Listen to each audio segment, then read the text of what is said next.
All right, and so here I've got a WPC 89 driver board as well as an MPU out of an Indiana Jones. Driver board, just standard rehab. This board came in, well, I guess the board set came in with the resetting.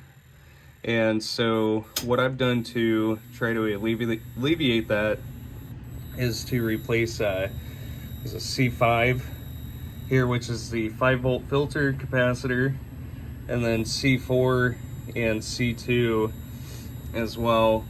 And I have replaced the AC power in, the ground header, the AC for the 12 volts, the power out, GIN, and also the GI out headers here on the board. And then as far as the resets as well, on the MPU I've replaced the power input header, the filter capacitor, as well as added a 4.27 volt watchdog here to the board. So that should help alleviate any resets that we did have. If you're still having resets, you know, as recommended by Chris, is to go ahead and redo the connectors here for the AC input, as well as the power out and power in from the driver board to the MPU.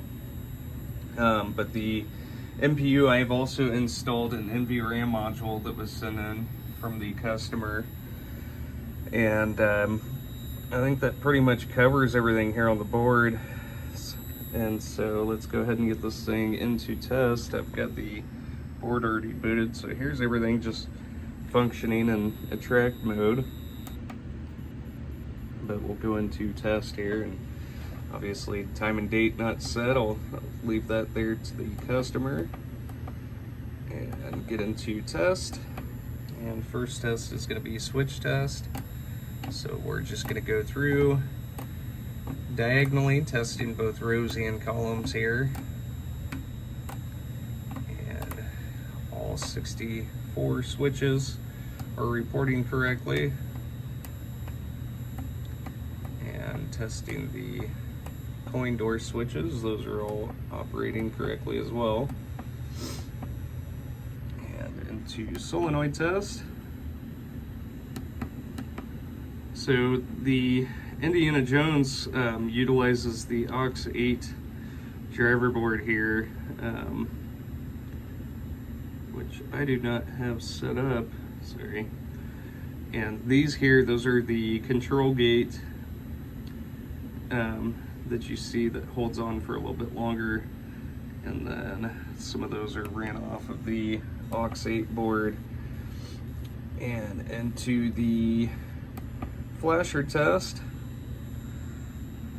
Actually, let's do the lamps and flashers together, but we'll do the general illumination here for now and get that running.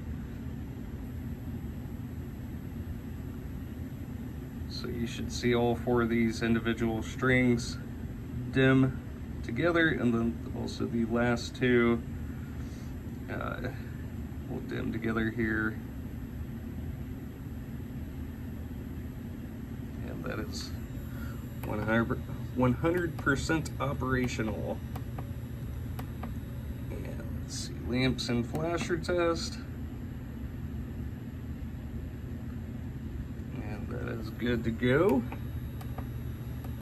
And that's actually everything that we can test here on these boards. So we are 100% good to go. And so I will go ahead and get these boards washed up and packaged up and sent back to you. But thank you so much for sending them.